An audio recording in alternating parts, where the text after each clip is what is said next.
વડોદરા જિલ્લામાં petrol diesel અને LPG અંગે ફેલાયેલી અફવાઓ વચ્ચે જિલ્લા પુરવઠા અધિકારી ગીતાબેન દેસાઈએ નાગરિકોને પેનિક ન થવા અપીલ કરી છે। તેમણે જણાવ્યું કે જિલ્લામાં ઈંધણનો પૂરતો જથ્થો ઉપલબ્ધ છે અને સપ્લાય ચેઇન સંપૂર્ણપણે નિયમિત છે। ગઈકાલે અફવાઓને કારણે સામાન્ય કરતાં વધુ વેચાણ નોંધાયું હતું, છતાં કોઈ શોર્ટેજ નથી।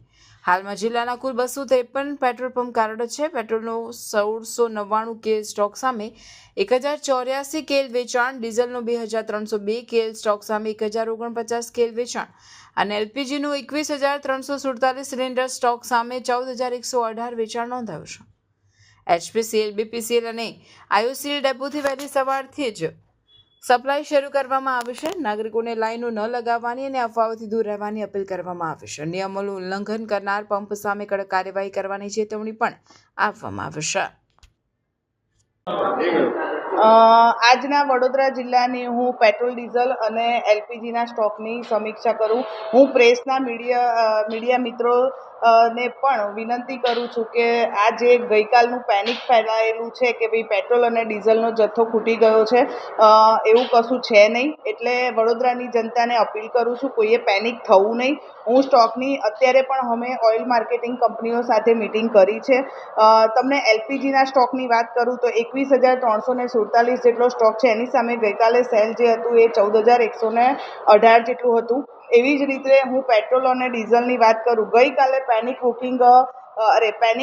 જે થયું છે પેટ્રોલ અને ડીઝલમાં, એના કારણે કાલે સેલ થોડું વધારે થયું હતું। આપણા વડોદરા જિલ્લામાં 253 જેટલા પેટ્રોલ પંપ આવેલા છે, સિટી અને રૂરલના ભેગા થઈને।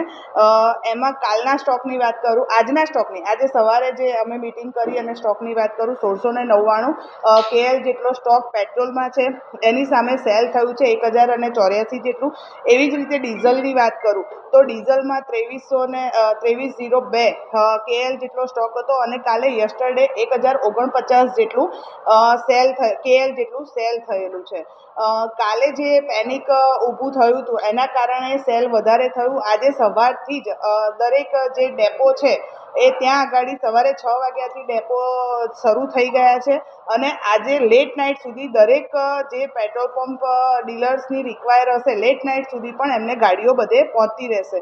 હું એચપીસીએલની વાત કરું, એચપીસીએલનો જે મંજુસર ડેપો છે, બીપીસીએલમાં કોયલી ડેપો છે અને આઈઓસીએલનો દુમાળ ડેપો છે, એ લોકોને પણ ઇન્સ્ટ્રક્શન આપી દેવામાં આવી છે। સવારે 6 વાગ્યાથી ગાડીઓ શરૂ થઈ ગઈ છે અને લેટ નાઇટ સુધી બધાને પૂરતો જથ્થો મળી રહેશે।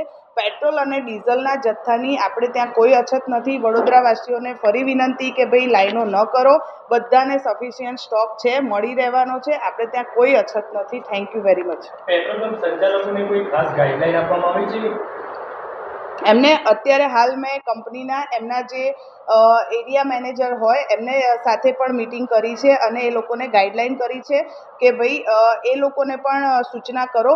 કાલે એક ધ્યાન પર આવ્યું હતું, ગોત્રીમાં એક મા પેટ્રોલિયમ કરીને છે, જ્યાં લૂઝ પેટ્રોલ એ લોકો આપતા હતા। લૂઝ પેટ્રોલ આપી ના શકાય, મેં અત્યારે સ્ટ્રિક્ટલી એ લોકોને કહી દીધું છે, વોર્નિંગ લેટર પણ આજે ઇસ્યુ હું આપના ગ્રુપમાં પણ મૂકી દઈશ કે કોઈ પણ પેટ્રોલ પંપ કે ડીઝલ આપણા હોય ત્યાં આગળ એ લોકો આવી રીતે લૂઝ ન વેચી શકે અને લૂઝ ન આપી શકે। એટલે એના લીધે લોકોમાં એવો ભય થાય છે કે લોકો કેરબા ભરીને લઈ જાય છે, અમે રહી જઈશું, પણ અમે લોકો જ્યાં બંધ કરવાની જરૂરિયાત આવશે અમે સ્ટ્રિક્ટ એક્શન લઈને એ પેટ્રોલ પંપ બંધ પણ કરી દઈશું। જો હવે આવું ફરી પણ એ લોકોને પણ સ્ટ્રિક્ટલી વોર્નિંગ આપી દીધી છે। બધા જ અમે પણ ફિલ્ડમાં ટીમો મોકલી છે, દરેક મામલતદારશ્રીની ટીમ પણ ફિલ્ડમાં વેરિફિકેશન માટે મોકલી છે। ઇવન અત્યારે મિટિંગ લઈને ઓઇલ માર્કેટિંગ કંપનીના જે લોકો છે એ લોકોને પણ મેં કીધું છે કે ભાઈ તમે પણ સિટીમાં રૂરલમાં અને સિટીના પેટ્રોલ પંપ પર વિઝિટ કરો અને આવું કોઈ ધ્યાને આવે, અને હું તમને પણ વિનંતી કરું છું કે આવું કોઈ ધ્યાને આવે કે ભાઈ લૂઝમાં આપે છે તો અમને આપો, અમે એના વિરુદ્ધ સ્ટ્રિક્ટ એક્શન લઈશું અને બંધ કરવાની જરૂરિયાત પડે અને બંધ પણ કરીશું, કારણ કે આવી રીતે ન આપી શકે। મા પેટ્રોલિયમ ગોત્રી રોડ પર હતું, સેફ્ટી રૂલ્સની એ અગેન્સ્ટ છે અને વિજયભાઈ કરીને એના કોઈ ડીલર છે, પણ અમે એને નોટિસ આપી દીધી છે। પેટ્રોલ પંપમાં ગઈકાલે એવા પણ દ્રશ્યો સામે આવ્યા હતા કે 2000થી વધુનું ડીઝલ નહોતા આપતા, તો આવું કોઈ ગાઈડલાઈન આપવામાં આવી છે કે કેમ? ના, એવી કોઈ ગાઈડલાઈન નથી આપવામાં આવી. એટલે ઘણીવાર કદાચ ડીલરને એવું હશે કે લાઈન લાંબી હોય અને એને એની સૂઝ બુદ્ધિથી એવું કદાચ કોઈને કહ્યું હોય કે ભાઈ 2000થી વધારે, નહીંતર એવી કોઈ ગાઈડલાઈન નથી. બધાને સફિશિયન્ટ મળી રહેશે. હું ફરી કહું છું કે આપણી પાસે પૂરતો સ્ટોક છે, કોઈએ પેનિક થવાની જરૂર નથી. Thank you.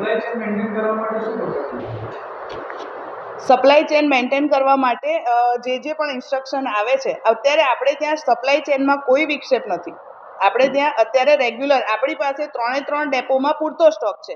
પેટ્રોલ અને ડીઝલ અને એલપીજીમાં પણ ડોમેસ્ટિકમાં આપણે ત્યાં કોઈ જ સ્ટોકની અછત નથી. Thank you. ખાનગી પેટ્રોલ પંપ એટલે નાયરાના જે પેટ્રોલ પંપ હશે ત્યાં આગળ એ લોકોને પ્રાઇવેટ કંપનીના પેટ્રોલ પંપ છે.